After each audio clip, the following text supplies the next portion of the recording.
What are some of the other differences? I mean, I'd imagine tactics, the weather. I mean, have these things shocked you? Were you expecting them to be so different? Well, I have done road racing in the past, but there's a lot of variables in road racing. Obviously punches, crashes, and then tactics within the race that are a lot different to the track. Obviously just going round and round in circles and doing team pursuit drills is very specific, and not a lot can change within the race. So yeah, you have to, sort of be aware of what could happen in a road race and have sort of plan A, B, C, D and E, For me, I think track, it will always be track. That's where my heart lays, and that's what I've grown up with, like that's all I've known, and that's where most of my results came from as like a junior and a kid, I guess. So no, I think I'd always do track. I just love it, and I almost do like the fact that you can almost predict what's going to happen because you can time it. Like as long as you know you're doing, I don't know, for example at the Olympics we were doing 15 lap splits in training. You know that not many people are going to beat that, and I like that. Whereas you go on the road and it's like you could crash. I mean, I guess you could crash on the track, but it's more like you can crash on the road.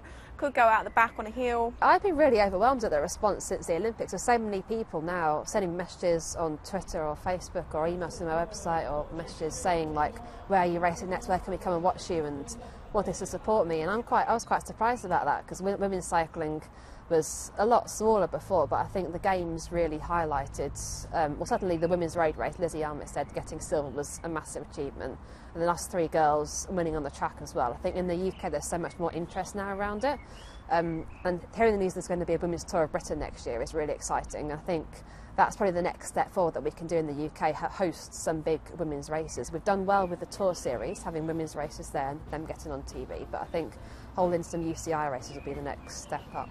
Yeah, I'm going to see, how this season goes on the road, and then getting back on the track, see how I get back on the track then, and if it works, sort of combining a full road season with the track. But I just absolutely love riding my bike, so I could try and combine the two potentially.